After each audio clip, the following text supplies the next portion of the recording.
Bienvenue sur cette nouvelle vidéo.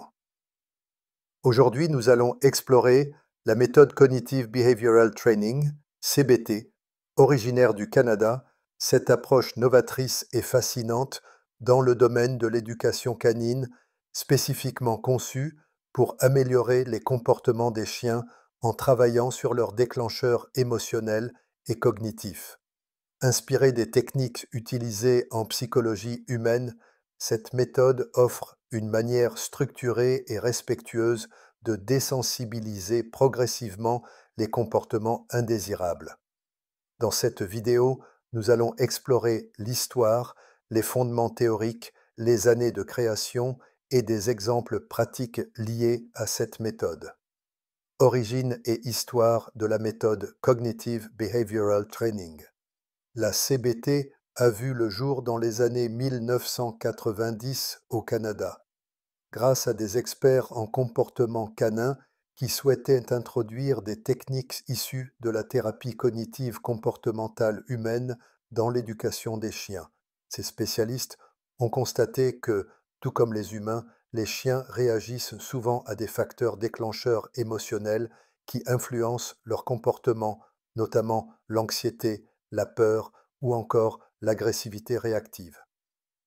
L'idée principale de cette méthode était donc d'identifier les stimuli déclencheurs d'un comportement négatif, comme un chien qui aboie en voyant un inconnu ou qui devient réactif face à d'autres chiens. Travailler sur une désensibilisation progressive en associant ces stimuli à des expériences positives ou neutres. Renforcer les comportements alternatifs souhaités pour remplacer les réactions indésirables. Cette méthode a été adoptée dans de nombreux centres de formation canine et a gagné en popularité en raison de son approche respectueuse et basée sur la compréhension des émotions du chien. Pourquoi cette méthode est-elle révolutionnaire? Contrairement à certaines méthodes basées uniquement sur la correction des comportements comme les colliers coercitifs ou la punition, la CBT adopte une perspective centrée sur la prévention et la réhabilitation émotionnelle. Elle s'adresse particulièrement aux chiens ayant des problèmes d'anxiété ou de réactivité, où la racine du comportement est souvent liée à une peur mal gérée. Un exemple concret, imaginez un Malinois qui a développé une peur des cyclistes. Plutôt que de simplement corriger le chien lorsqu'il montre des signes de stress, aboiement, tentative de poursuite, cette méthode recommande de la observer et identifier le facteur déclencheur, ici le cycliste. Exposer le chien à une distance où il se sent en sécurité, par exemple un cycliste à 50 mètres. Associer la vision du cycliste à quelque chose de positif, comme une friandise ou un jeu. Réduire progressivement la distance tout en surveillant les signaux de stress du chien. Ce travail demande une immense patience, mais les résultats sont souvent durables et transforment la relation entre le maître et son chien. Exemple pratique. Si votre chien réagit au bruit de la sonnette, commencez par jouer un enregistrement à faible volume tout en récompensant son calme. Augmentez progressivement le volume jusqu'à une reproduction fidèle.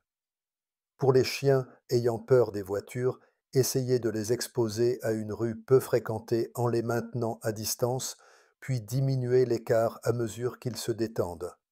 Ces exercices doivent toujours être réalisés sous la supervision d'un éducateur canin professionnel afin de garantir la sécurité et le bien-être de l'animal. En conclusion, cette méthode éducative respectueuse, efficace et profondément ancrée dans la compréhension émotionnelle des chiens. Elle offre des solutions concrètes et adaptées à de nombreux problèmes comportementaux, à condition d'être mise en œuvre avec l'accompagnement d'un professionnel. Cette vidéo est à but éducatif uniquement. Les informations présentées visent à partager des connaissances générales sur la méthode Cognitive Behavioral Training. Toute application pratique doit être réalisée sous la supervision d'un éducateur canin professionnel et dans le respect des lois sur la protection animale.